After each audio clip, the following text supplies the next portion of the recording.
Good evening and welcome to the show that has done for Fleet Street what Fleet Street has done for David Mellor. In the news this week, as the royal family finally agrees to accept economies, Prince Charles unveils his new Daimler. Sport, and Nigel Mansell explains why the arrival of Alain Prost led him to leave the Williams team. Mansell, it seems, had been given the Duff car.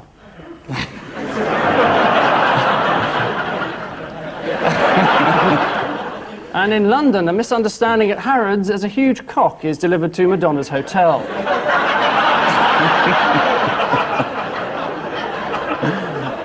For the first of this 10-week preamble to Christmas, we're joined by two bastions, I think that should be, of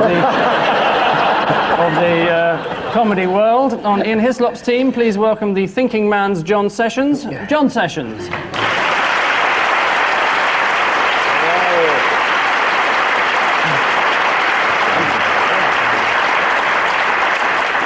And on Paul's team, writer, presenter, director, executive producer, there's no one this man won't sleep with to further his career, Griff Rhys-Jones.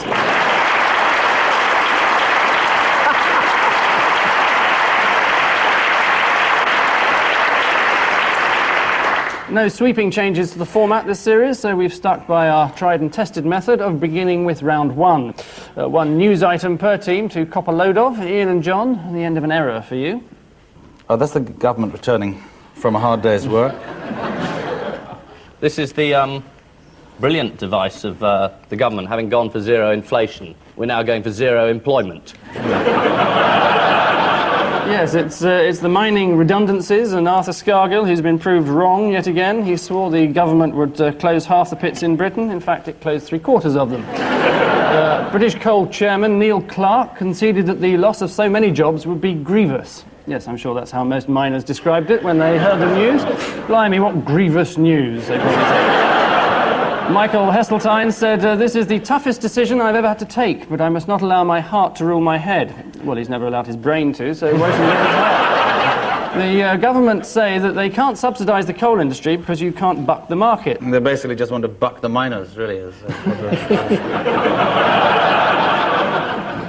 Yes. Subtitles on CFAX. Yeah. Paul and Griff, a common visitor to our shores for you. Hyde Park Hotel. There she is, look.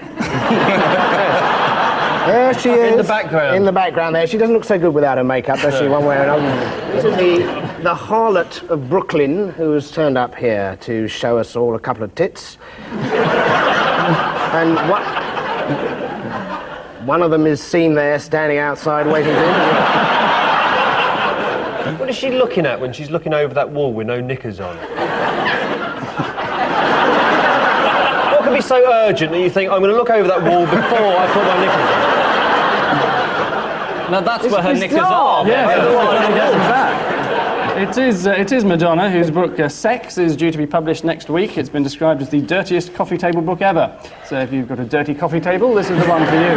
Evidently, there are pictures of her about to urinate into a glass bowl. Bit of a shock for the goldfish.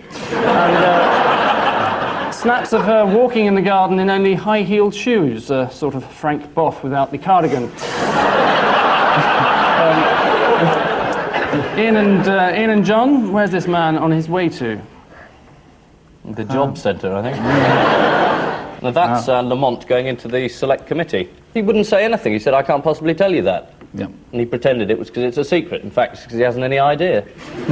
And he uses cheap biros as well. He always does.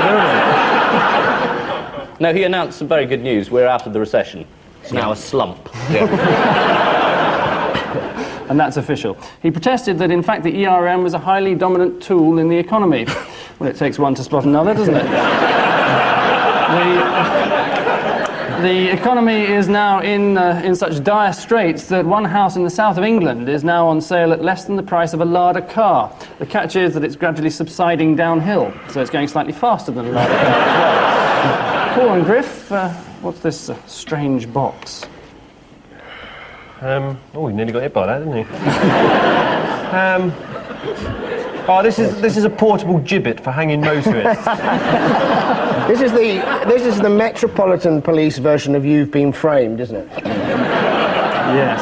fact, for everybody who passes through is actually doing the right speed, they send a congratulatory telegram to you saying, well done, you've driven around London at a reasonable speed. Because it's only the police who are allowed to drive around at 100 miles an hour on the pavement, isn't it? So presumably, if you drive on the pavement, they won't catch you. So if you see one of those things, you just quickly swerve off the road, drive through a few gardens around the corner, and then get back on the road a bit further on. And if they stop you and beat you up, it'll be on video anyway, won't it? Yeah. I think it's going to...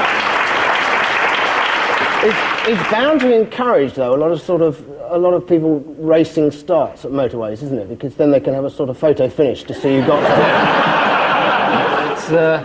It's one of the anti-speeding devices erected all over London this week. The static cameras record weeks on end of uninterrupted footage showing car after car passing by. Sky One are said to have already shown an interest in buying the rights. But with so much film to develop, police admit that inevitably there'll be the odd mix-up at the developers. So when you get back from the holiday in Ibiza, expect 27 blurred photographs of a Honda Civic while the police arrest that nice couple from Basingstoke in the Dawn Road. All of which pointless supposition brings us to the end of that round, at which point I have to tell you that neither team, sadly, has dropped any points, both boasting a full complement of 4.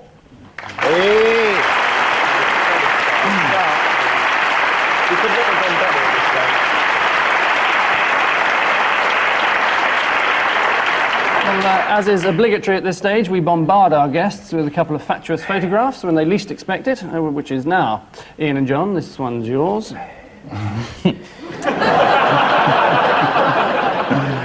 Paul and Griff, that's for you. Very good.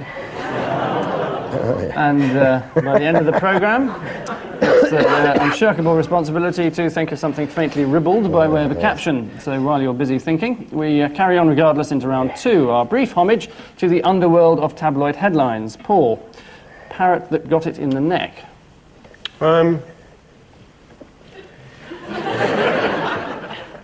This was a parrot that got it in the neck. There was a parrot, next door neighbour's parrot, and it kept shouting abuse at this guy, and he couldn't take it anymore, and he nose picked out every time he went out, and he strangled the parrot. He said, "I've had enough." He snapped. Something inside him went. Yes. His bladder, and he went. He snapped, and so did the parrot. And why was that, Paul? Well, the parrot had been making a bit of a nuisance, late night phone calls, that sort of thing. Terrible, wasn't it? Pictures of him in a pair of underpants, Yes, all of that is true. I'm not sure about the nose-picking bit, but the rest of it was. It's all about company boss Mark Leach, who smashed down his neighbour's garden fence and strangled the Amazonian blue-fronted parrot next door after the bird had been trained to squawk the name Mark Leach over and over again. Pity the bird didn't survive, or he'd made an excellent prosecution witness. Who strangled you? Mark Leach! Mark Leach! In his defence, Mr. Leach said, "I didn't..." Yes, but wait a minute. You could say, "Who's innocent of this crime?" And the parrot would go, "Mark Leach, Mark Leach." Not if he was a prosecution witness. That would be if he was a defence. Yes, but the defence could call him then.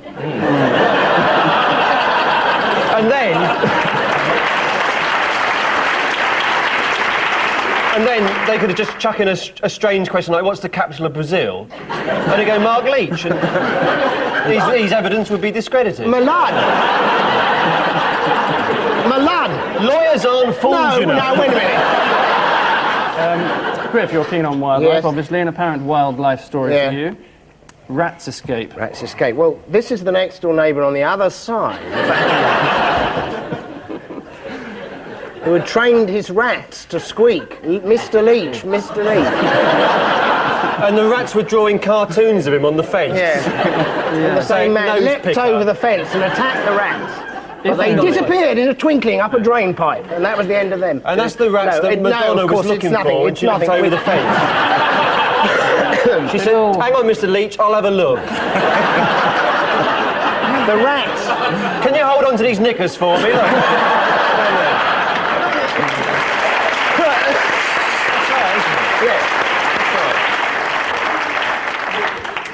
No. Any ideas over here? Don't be silly. Sorry, it was a ridiculous question in the first place, wasn't it? Well, I'll tell you.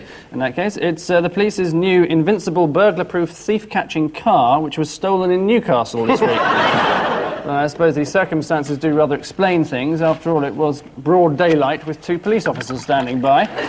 The car, known as the Rat Trap, was specially designed so that I didn't know I had John Osborne sitting next to me. Absolutely. The car, known as the Rat Trap, was specially designed so that... someone got a J cloth over there. Oh, good. Go on, be my guest. Is this the car that was nicked?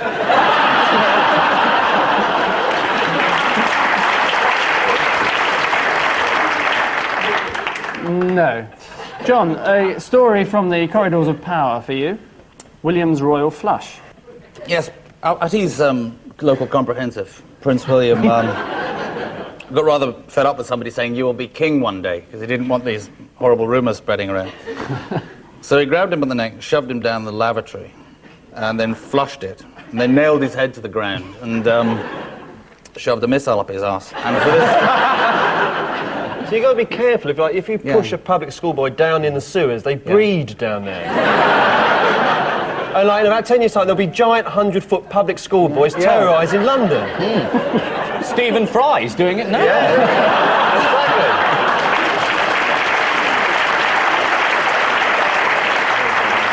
Finally, Ian, bubble bursts for Einstein drug. Yeah, this is the Einstein drug that the bubbles burst over. For. If I was Paul, I'd get a point for that. Bong, bong, bong, bong. Why is Griff doing an impression of a bus? They've discovered, unfortunately, that these vitamins, please, have nothing to do with intelligence. It's hereditary. If your parents are thick enough to believe that vitamins will make you intelligent, you're stuck with it. You're going to be thick yourself, and that's the way you are. There's QED did this documentary about 3 years ago. They also make you smell of fish. Yeah. It's true, they do. That's why Robert Robinson smells like a bucket of herrings. I'll give you 2 marks for the rest of it. It's Lark Hall Natural Health, recently featured on the BBC's QED programme, and Britain's largest supplier of pills supposed to improve your IQ, who were fined by magistrates this week for making false claims. Lark Hall...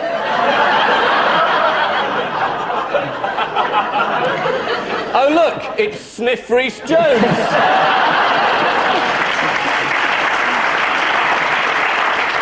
Yes. Lark Hall maintained that the initials IQ on their label, in fact, stood for Ideal Quota. Yes, of course it does, in the same way as QED stands for Queen's Electric Duvet. BBC stands for Bunch of Bullshitting Crooks.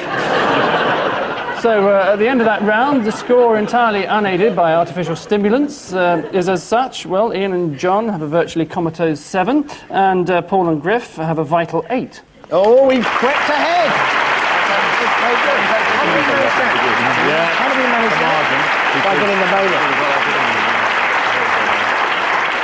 And so it's time now to lower the bucket into the well of memories and come up with something rather foul but curious. Ian and John, a mystery personality for you to identify. Name this judge. It's Lord Denning. Just showing you can still do it. This idea of judges being old and out of touch is complete rubbish. I think that's rather unfair. You have to give us a clue. I mean, just showing a judge flashing in front of other policemen, it could be any number of them. It's Madonna's new Judge video, and I do actually know this. we both know this, actually. That's Paul Boateng. Yep. Yes. It's a member of Parliament. It's doing the Eton Boateng song.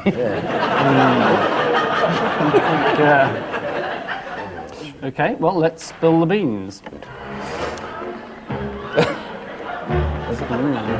He really is enjoying that a bit too much, isn't he? Oh, yeah. I quite fancy him. Paul and Griff, what happened after these words? I will not accept that it's a highly dangerous road. The road, obviously, like other roads, gives cause for concern when accidents do occur. Well, the only thing that could possibly happen would be a large blue and white elephant will descend on a string of sausages from the sky. I saw it when it went out on the news about 5 years ago. Is it a blue car goes by and crashes? QED 3 years ago. This is a new series, isn't it, you're describing here? This Yes. thing. But what It's a I'm blue fascinated- car. I think it's a blue car goes by and crashes. All right, well, let's reveal all. I bet it's blue. As soon as that work is finished, the Central Reserve Agency will go ahead. Looking as I understood in the crash is just another example of how hazardous the A19 can be. And it was. Yes. And at the end of that brief history lesson, a quick resume of current tallies reveals that Ian and John lag pitifully behind with 9, and Paul and Griff soar onwards with 10.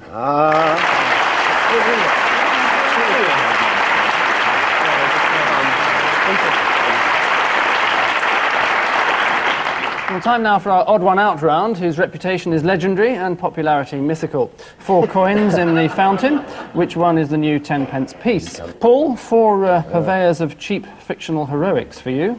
George Bush, Bill Clinton, Batman, and Robin Hood. It's not this for a moment, I suppose, but is it they're like deputies all younger than them, sort of boy wonder sort of thing? Your Maid Marian? guess about the blue and white striped elephant was closer. Are they all appearing in Kenneth Branagh's production of Much Ado About Nothing? They probably will do, eventually. very obscure. Yes. The answer is Batman, as astonishingly all the other families come from Sherwood Forest in Nottingham. In fact, George Bush's and Bill Clinton's families both originated in the same village of Gotham, now pronounced Goatham, which gave its name to Gotham City. The place was known in the 13th century as the Village of Fools. How prophetic. I don't think that was. That Gracious, you learn something every day, don't you? I just didn't think of thinking about the 13th century. Well, that's where you made your mistake. Here we are in a topical news quiz, and I thought the 13th century probably won't come up. And how wrong you were. Robin Hood was also keen on robbing the rich, whereas Batman was just keen on Robin. Griff, 4 strong silent types for you. Yeah. Terry Waite, Frank Boff, Yes. He-Man from Masters of the Universe, Yeah. and Max Clifford. I think it's probably... Oops, I dropped my pen. There's a whole man down here. There's a hole down here. Look, Just think, for I 5 think quid it's more, probably... we could have had It cheese. seems to me it's Shanghai. very likely to be... I think Yes, Max Clifford yes. is probably the odd man out, because all the others have been tied to a radiator. Absolutely bang on. Max Clifford is the odd one out, as all the others have been tied up at one time or another, whereas Max Clifford waits until other people are tied up before selling their story to the papers. So there we are. Well, you could knock me down with a feather.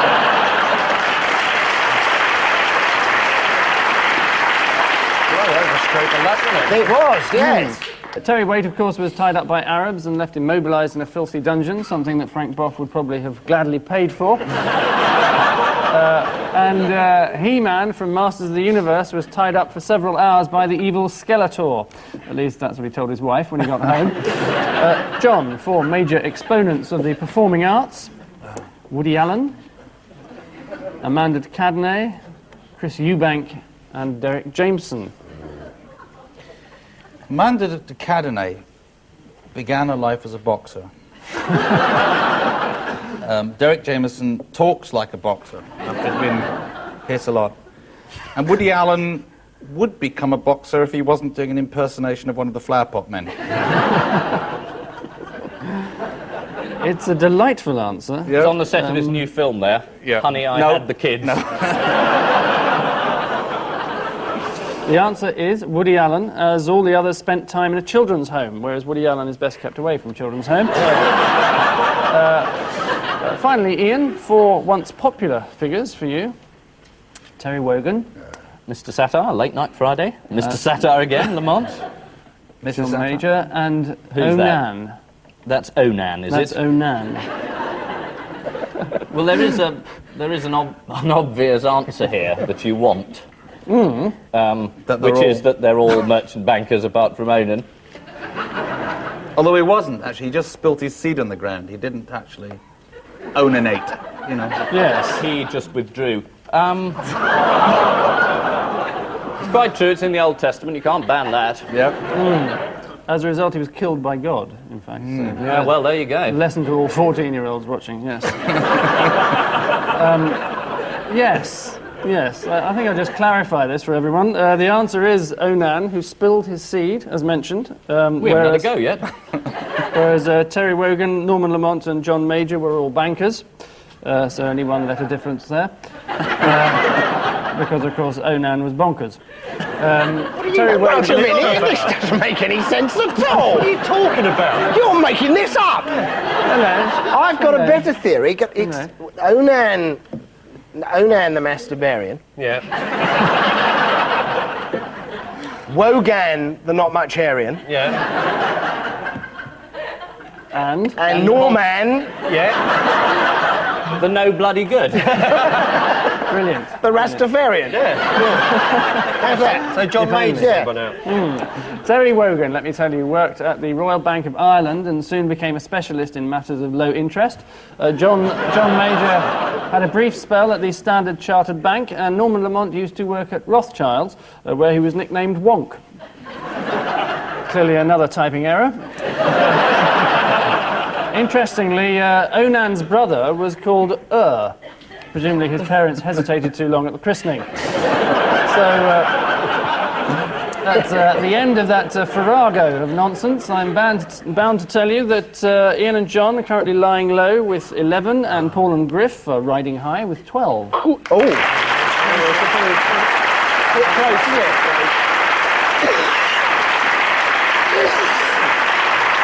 it? So we find ourselves...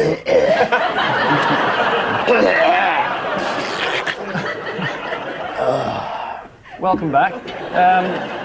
So we find ourselves poised teasingly on the brink of our final missing words round. Two sets of alarmist headlines with a salient word or three blanked out. What lurks behind is the crucial question. He who lies last goes first, so Ian and John, you would appear to qualify in that category. I'm surprised. Arresting children is what, say police? Easier than arresting big, powerful adults. It's only 2 words. A laugh. It may be, but it's not what I've got here. A waste of time is in fact the answer. Next, who may be first Black Pope? Paul Boateng, by the way. I've got those too. No, it's that cardinal. It's the African cardinal Yeah. who the Vatican are hotly tipping. Well, I'll give you one for that. Nigerian is actually the answer. Next, Gorbachev fumes as police evict him from what? Barrett home. Incinerator? No. Not as far as we're aware. Office is the answer. I'll give you one for office, I suppose. HQ is the answer. Next, Lamont left in what after speech? Betty Ford Clinic. Left in office, amazingly enough. But there's some blanks missing here, isn't it? Number 11. It should be blank, blank, blank, blank, blank. Lamont left in utter shit after speech. It's limbo is in fact the right answer. And lastly, it's a Princess... limousine. Limousine, thank you. And lastly, Princess Royal defies vet over what? Neutering her brothers. Is it cosmetic surgery? Appendectomy? Happy to say no, It's it isn't. over docking puppy dog's tail. Very good, 2 points. Tail those docking big is the issues. right answer. It's a bit like neutering her brothers. With 5 points in it. Right, Paul and Griff, here's your little here we lot. go, yeah. Fergie pops into house to do what? Prince Philip?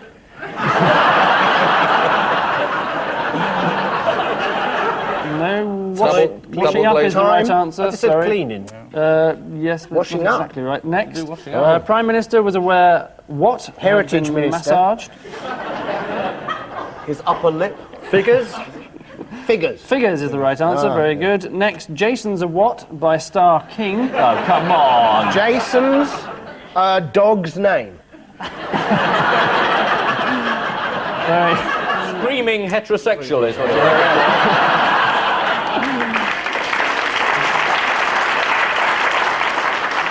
Disc is the rather distasteful answer. Next. I don't like the idea that Jonathan King's a star. That must be a misprint, isn't it? No, it's just a lie, I think.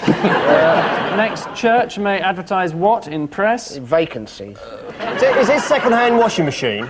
Vacancies is the right answer. Sorry, it came in so quickly. I thought it was true. And I thought it was choir boys. Yeah. oh, maybe. They make more money out of it. And finally, farmer tells how he put what in Major's ear. Eddie Grundy. There's just one point in it. That's antelope. Is not correct. It is in fact a flea, is the answer. So after that heartwarming... Did you know that the flea is the natural enemy of the antelope? Yes. Yes, I knew that. So after that heartwarming display of divine inspiration, it's time to reach a final verdict, which is they'll be crestfallen to learn that this week's dead donkeys are Paul and Griff with 16, and this week's golden girls are Ian and John with 17.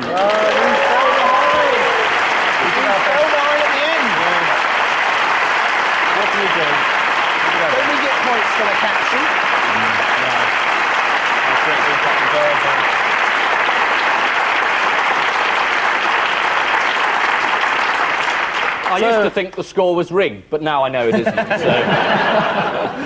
So silver sword to our winners, red hot poker to our losers. But before we apply it, it's time for our all too easily forgotten caption competition. Paul and Griff, let's have a look at yours. Wow. And pop it in the oven for 20 minutes. How exactly do I get it back in? Oh, it's him saying, what the bloody hell are you doing? Yes, thank you for that, Ian and John. Yours was this. Oh, it's Mello saying, fancy a pluck.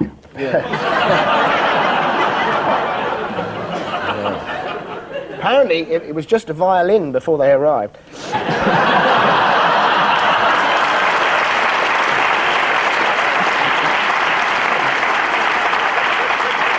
On which bizarre note, we say thank you to our guests, Ian Hislop and John Sessions, Paul Merton and Griff Rhys-Jones, and we leave you with news that the newly opened Frank Bruno School of Boxing has held its first lesson. In America, the Republican campaign is rocked by claims that Dan Quayle may have fathered a number of illegitimate children. And Jenny Seagrove poses with the Beast at a West End film premiere. And there's a model of the Disney character as well. Good night.